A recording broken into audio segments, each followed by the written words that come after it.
If you've been paying any attention to the knife world lately, you know that the Puukko style knives from Scandinavia, Finland, over in that area, the Arctic Circle type area, where the reindeers live, anyway, have become very popular, and there's a good reason for that. They're just a very handy, usable style knife. Well, the folks at Condor Tool and Knife have come out with a kind of a unique take on the Puukko knife, and it's the Urban EDC Puukko from the folks at Condor Knife and Tool. That's what we're going to be taking a look at coming up next here on Survival on Purpose.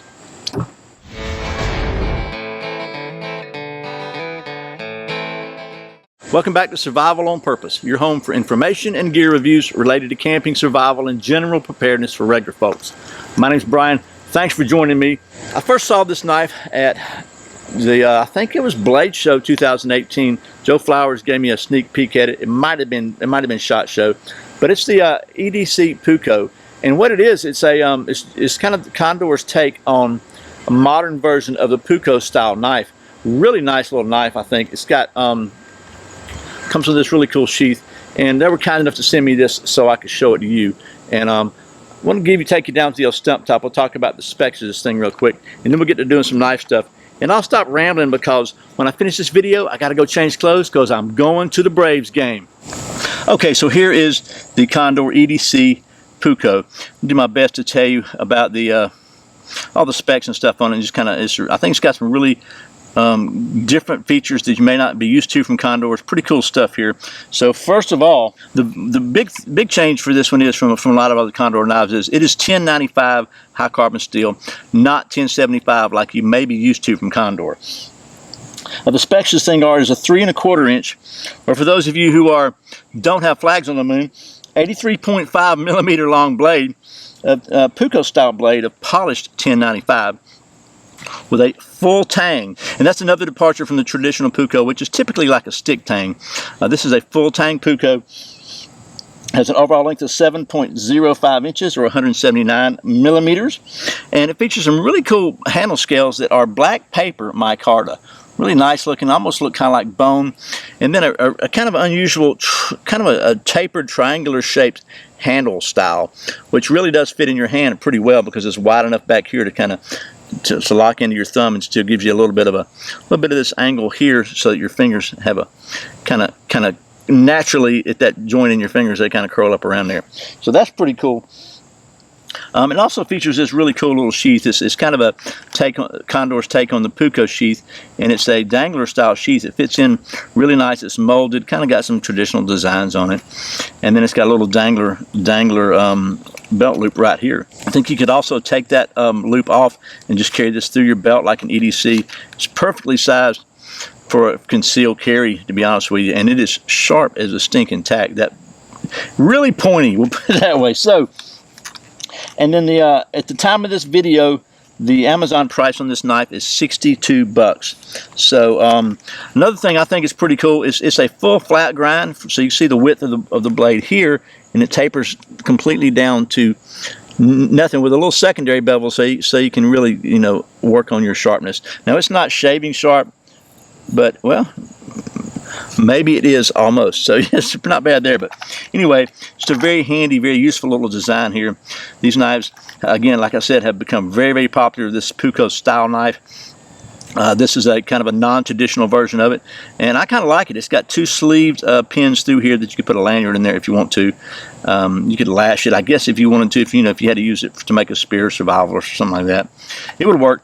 But and I kind of like the little sheath. Not too sure about the dangler thing. I don't know if I like the dangler on this particular size knife, because it's going to take two hands to get it out of that really that molded deep carry sheath. But it is pretty cool. So let's put the sheath aside. Let's get to doing a little bit of knife stuff. Not a chopper, so we're not going to chop with it. I guess you could baton something a little with it, but I don't really see much point in that, to be honest with you. This is not what this knife is for. This knife is for carving and for maybe skinning game, food prep, and just general finer tasks. And EDC stuff, you're probably going to be using this to open boxes or cut open letters or whatever, cut string, cut rope, whatever. But so that being said, I don't know if it's going to cut paper or not, because it's not super razor sharp. But let's just see. Okay. Not bad. I mean, it'll get the job done. Okay, good enough there. What about just some plain basic carving? Let's just take, well, I got a piece of cedar here that kind of got damp and wet, so I'm going to cut some of that wetness off. Let's see if we can, yeah, so this full flat grind takes a little getting used to for me because I'm just not used to a flat grind kind of thing. You got to kind of hold it at a different angle because that secondary bevel, but it will carve some of them there curls there for you if you need to.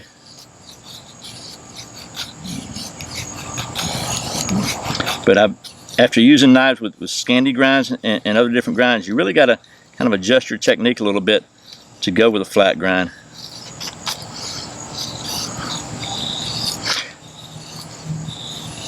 But as you can see, once you kind of get the feel of it, you can carve some pretty good little feathers with it. So we're going to carve that off. Now what I don't know is, I can't tell if it's got a really sharp spine. It feels like it's got a pretty good spine. I'm going to see how well it scrapes some of the cedar.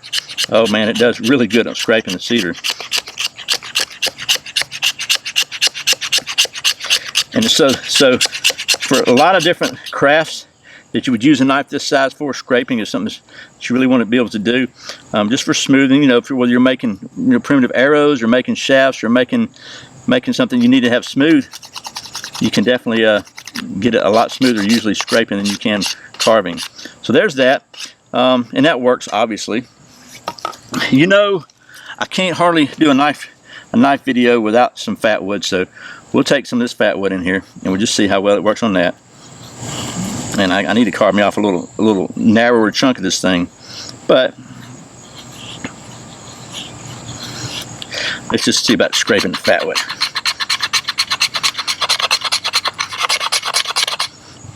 There you go, pretty good there.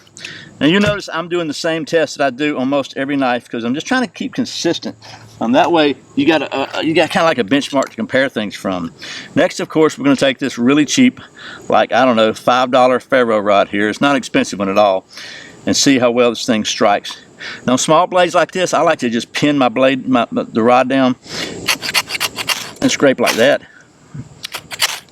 because I seem to have more control that way.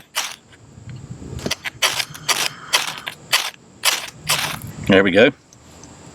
This one's getting some of those ridges in it, but so it does that. It works just fine on that. Pretty nice, and it's just very, very, very compact, lightweight, and just easy to use. Almost looks kind of like a paring knife if you get out of the kitchen, right? So, I mean, definitely can use it for a lot of different things like that. So, you think maybe we should do a little more scientific testing now? Okay, well, as you may know, here at Survival on Purpose Worldwide headquarters, we are fortunate enough to be able to maintain a cutting-edge, state-of-the-art scientific knife testing facility. And one of the testing apparatus that we especially are fond of here is the balance, orientation, and rotation device that we use to test the balance of all fixed blade knives. So this one is kind of screaming to me. It's got such a smooth handle. There's just really very little friction and drag there. So it seems like it would be really really well suited to the calibration process here. Maybe even the no spin calibration process, but I'm not really good at that. So I need to learn to get good at that, but I'm not. So, but anyway, without a bunch of rambling, let's just do a little scientific testing on this thing. I need to back the calibration up just a little bit. Let's try this.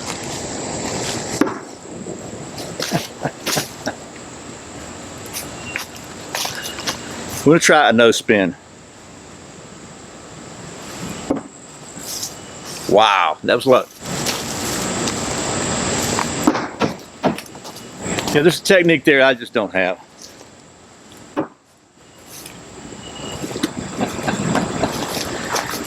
She bites in pretty good too.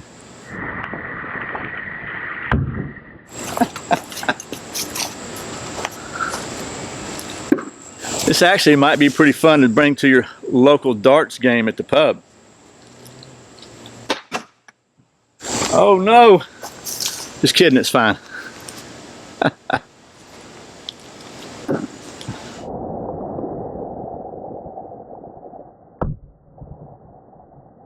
Okay, we're gonna give it one more calibration attempt and we're gonna call this one balanced.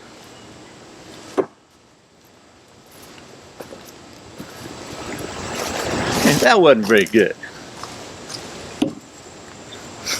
Okay, she's balanced. Alrighty, well, that was a both practical and extremely scientific testing of this Condor EDC Puukko, which I gotta say, I like a lot. It's just, I don't know if it's the handle scales, this black paper micarta is just, man, it's so smooth. It's almost like ebony or something, you know, and just fits my hand really good. Nice looking knife, a very useful, functional knife. The ergonomics are great, and just $10.95 from Condor too. So it's got a nice grind on it. Just altogether, you knew I was going to like this. You know, pretty much it's hard for me to find a knife I don't like, but I do really like this one. So hope this has been helpful. If you're interested in checking this knife out, I hope that some of the things you've seen might help you make a decision about whether or not this is something you want to explore further. If so, I'll put an Amazon link in the description below, and if you buy through that link, it'll help support the channel, and I really appreciate it. So once again, thanks to the folks at Condor and Joe Flowers for sending me this so I could show it to you, and as always, thank you for watching Survival on Purpose and for shopping through those Amazon links. It really does help. I put out a brand new video every Friday and every Saturday, and sometimes random videos throughout the week. You can check out another one right here. If you're not subscribed, you can click right down there in the corner, subscribe, ring that little notification bell when you do, and you won't miss a single video, and I really appreciate your support. Once again, my name's Brian. You're watching Survival on Purpose. Remember, survival's not an accident, so be prepared. I'll see you next time.